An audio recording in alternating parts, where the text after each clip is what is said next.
नमस्ते, मेरा नाम अभिषेक है। ये एनबीटी ऑनलाइन है। हम आपके पास रोज आते हैं नव भारत टाइम्स अखबार का जो एडिटोरियल, जो संपादकीय होता है, वो लेकर जानते हैं कि आज नव भारत टाइम्स अखबार में एडिटोरियल में क्या छपा है। आगे मैं यहाँ से जो भी शब्द कहूँगा वो एडिटोरियल के हैं। भारतीय जनता पार्टी ने राजधानी दिल्ली में हुई राष्ट्रीय कार्यकारिणी की 2 दिवसीय बैठक में जिस तरह का जोश और आत्मविश्वास दिखाया, उसे स्वाभाविक ही कहा जा सकता है। पार्टी की ये बैठक ऐसे समय हुई है जब न केवल 2024 के लोकसभा चुनाव ज़्यादा दूर नहीं हैं, बल्कि उससे पहले 9 राज्यों में विधानसभा चुनाव भी होने हैं। इनमें से 5 राज्यों में बीजेपी या तो अकेली या सहयोगी दलों के साथ सरकार में है, सत्ता में है। विधानसभा चुनावों का जो हालिया राउंड हुआ, उसमें कोई दो राय नहीं कि गुजरात में भारतीय जनता पार्टी ने ऐतिहासिक जीत हासिल की, लेकिन हिमाचल प्रदेश में 1% की जो कसर रह गई, उसने विपक्ष यानी कि कांग्रेस के पस्त हो जाने और बीजेपी के अपराजेय हो जाने का वो नैरेटिव नहीं बनने दिया जिसकी बीजेपी समर्थक उम्मीद कर रहे थे।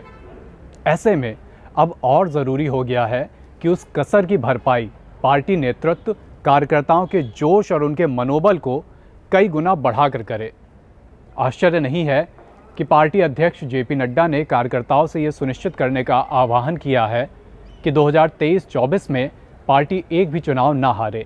गौर करने की बात यह भी है कि उनका ये आह्वान सिर्फ शाब्दिक नहीं है। संगठन को मजबूती देने का मोर्चा ऐसा है जिस पर बीजेपी ने लगातार बेहतरीन प्रदर्शन करके दिखाया भी है। इस बार भी पार्टी अध्यक्ष की ये घोषणा मायने रखती है कि बीजेपी ने 72,000 कमज़ोर पाए गए बूथों को मजबूत बनाने के लिए प्रधानमंत्री नरेंद्र मोदी के दिए लक्ष्य से आगे बढ़कर 1.30 लाख बूथों तक पहुंच बना ली है। अध्यक्ष का चुनाव ना हो पाने की विपक्षी दल चाहे जैसे भी व्याख्या करें, लेकिन बीजेपी के लिहाज से देखें तो नड्डा की अध्यक्षता को जून 2024 तक का विस्तार देने का फैसला उचित ही कहा जाएगा।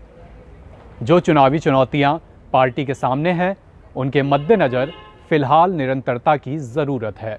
भले ही कांग्रेस चुनावी मोर्चों पर ज़्यादा कुछ हासिल करती ना दिख रही हो, लेकिन भारत जोड़ो यात्रा ने राहुल गांधी की छवि को बेहतर ज़रूर बनाया है। मल्लिकार्जुन खड़गे के रूप में नया अध्यक्ष चुनकर पार्टी ने गांधी परिवार के दबदबे के आरोपों को भी काफ़ी हद तक कमज़ोर किया है। जाहिर है बीजेपी इन तथ्यों को संज्ञान में न लेने की गलती नहीं कर सकती। वैसे इन सब के बावजूद इस बात को नज़रअंदाज नहीं किया जा सकता कि भारतीय जनता पार्टी ने दुनिया में देश का इकबाल बुलंद करने का अपना मुख्य नैरेटिव काफ़ी हद तक बनाए रखा है। राम मंदिर के समय पर निर्माण में कामयाबी भी बीजेपी के पक्ष में काम करेगी और पार्टी अगले लोकसभा चुनाव में इसका पूरा इस्तेमाल करने में हिचकेगी भी नहीं। बीजेपी की ओर से डेवलपमेंट भी बड़ा मुद्दा होगा। प्रधानमंत्री मोदी की लोकप्रियता को अब भी पार्टी अपना सबसे अचूक हथियार मानती है, जिसकी कोई काट विपक्ष के पास नहीं है, ऐसा बीजेपी को लगता है।